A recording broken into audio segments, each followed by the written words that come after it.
Ya, untuk analisis menggunakan Smart PLS, jadi yang pertama kita lakukan adalah persiapan datanya terlebih dahulu. Nanti bisa dibuka file client 6004 yang ini ya, data dan hasil. Nah, di sini di bagian data sudah saya susunkan ya seperti ini. Jadi ada 3 variabel, jadi x1, x2, y. Dan ini ada keterangan dari masing-masing kuesioner per variabelnya. Dan ini untuk model analisisnya nanti ya, seperti ini. Oke, jadi data ini kita buat dulu formatnya ke dalam CSV sebelum kita masukkan ke dalam aplikasi Smart PLS. Nah, untuk membuat file CSV caranya seperti ini ya. Nah, ini kita copy. Jadi kode kuesionernya ini dan data penelitiannya di blok seperti ini ya. Copy, kemudian kita buat file baru. Paste value. Nah, seperti ini. Kemudian kita save.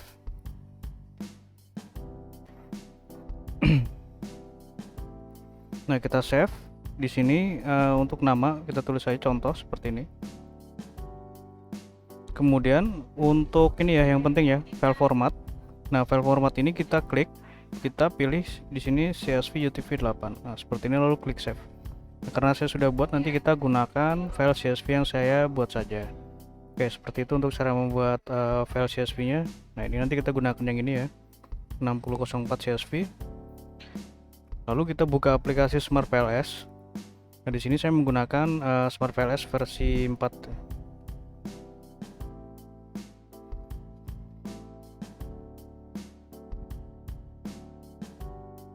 Nah, akan muncul tampilan seperti ini. Jadi yang pertama kita lakukan, kita klik ini ya, klik new project.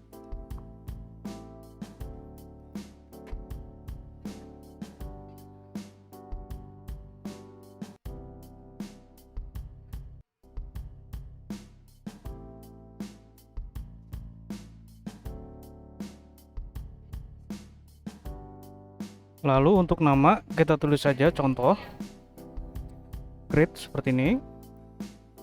Nah, lalu create ini ya, import data file. Nah, kita masukkan CSV yang sudah kita buat tadi. Nah, ini kemudian kita klik open ya. Lalu kita klik import.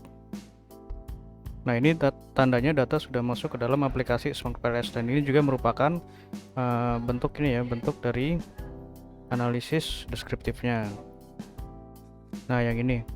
Nah, ini didapat dari sini. Nah, ini tinggal kita copy, kemudian kita paste di Excel seperti ini. Nah, seperti ini ya, kita copy paste seperti ini, lalu tinggal dirapikan saja. Oke, seperti itu. Lalu kita bisa back. Lalu selanjutnya adalah ini ya, create model. Nah, untuk model type kita pilih PLSM, kemudian untuk model name kita tulis saja di sini contoh. Save. Nah, seperti ini ya. Kemudian kita masukkan indikator ini ke dalam lembar kerja sesuai dengan variabelnya.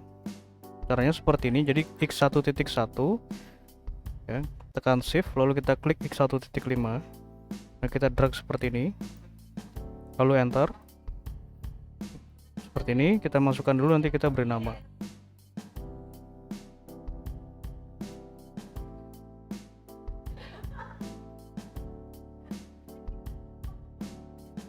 Nah, kita rapikan ya. Jadi yang kuning ini adalah indikator. Nah, kalau misalkan ingin merubah posisi indikator, tinggal klik ini tanda panahnya, nanti indikatornya akan berubah sesuai dengan arah panah yang diklik. Nah, seperti ini bisa kita beri nama ya. Ini kita copy. Nah, ini kita double klik saja di sini ya. Nah, double klik, paste, apply, copy, double klik.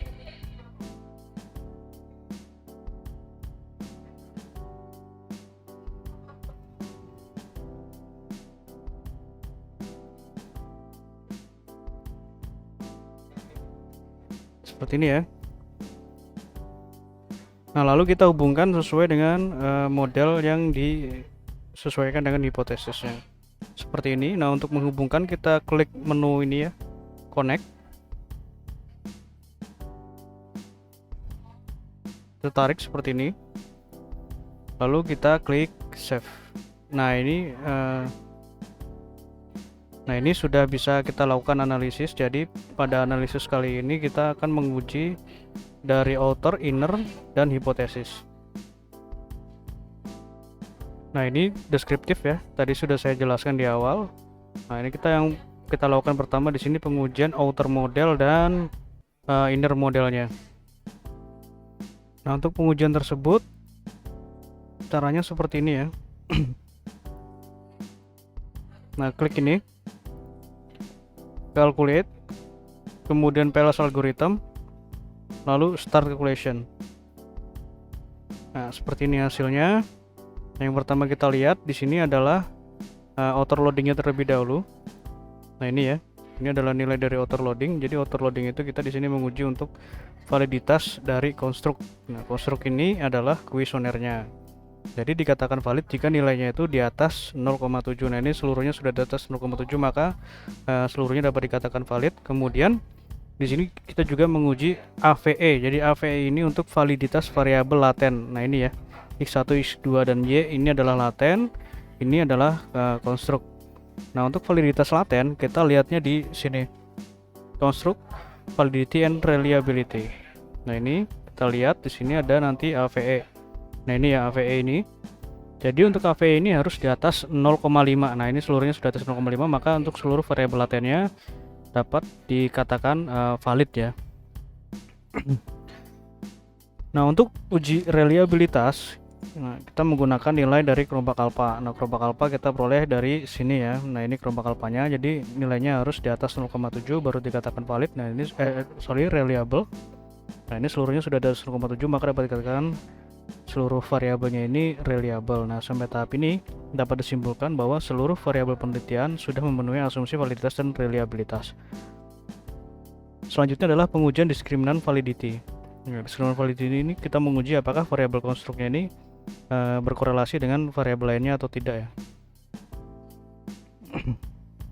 Nah, untuk HTMT kita ujinya di sini, diskriminan validity.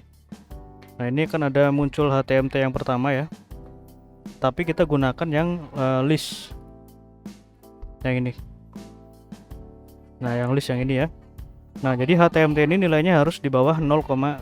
Nah, ini seluruhnya sudah di bawah 0,9, maka tidak terjadi masalah ya pada pengujian HTMT-nya. Nah, selanjutnya adalah pengujian inner model. Nah, inner model yang pertama kita menguji GOF ya, GOF index. Nah, GOF index ini sebenarnya uji tambahan. Jadi pada uji ini kita menguji apakah modelnya itu memiliki kemampuan untuk digunakan dalam pengujian hipotesis. Nah, ini ya, kita lihat. Jadi untuk pengujian GOF itu kita uji secara manual. Nah, yang ini. Nah, ini ada hitungannya ya, nanti tinggal diikuti saja. Nah, ini. Jadi GOF-nya ini nilainya adalah 0,55, 0,558. Nah, berdasarkan kriteria ini maka ini masuk ke dalam kategori tinggi ya. Jadi modelnya ini mampu digunakan untuk pengujian hipotesis pada kategori yang tinggi. Nah, sudah memenuhi kriterianya. Nah, kemudian di sini ada pengujian collinearity assessment. Nah, ini penguji FIF ya, FIF atau multi collinearitas. Kita peroleh dari sini. Nah, kita gunakan yang inner modelis ini ya. Nah, jadi FIF ini nilainya harus di bawah 5. Nah, ini seluruhnya di bawah 5 ya, maka tidak terjadi masalah pada pengujian multi collinearitasnya ini tidak terjadi masalah. Selanjutnya adalah coefficient of determination atau R-square. Jadi untuk R-square ini kita menguji pengaruh variabel independen terhadap dependen itu secara bersama-sama atau secara parsial. Kita peroleh nilainya dari sini. Nah, ini R-square ya, nilainya 0,468. Nah, ini menunjukkan bahwa variabel X1 dan X2 itu berpengaruh sebesar 46,8%, sedangkan sisanya dipengaruhi variabel lain dari model penelitian ini. Kemudian ada pengujian effect size atau F-square. Nah, F-square ini hampir sama ya dengan R, namun di sini secara simultan atau secara parsial ya, atau secara sendiri-sendiri. Kalau R ini kan secara simultan, nah ini F ini secara parsial. Nah, kita peroleh dari sini. Kita gunakan yang list. Nah, ini ya. Nah, jadi di sini ada nilainya untuk F square. Nah, nanti tinggal dilihat apakah masuknya ini kategorinya mana ya. Nah, ini ada kategorinya sudah saya lampirkan. Nah, contoh untuk X1 ke Y ini memiliki kategori pengaruh yang besar. Ini pengaruhnya besar ya.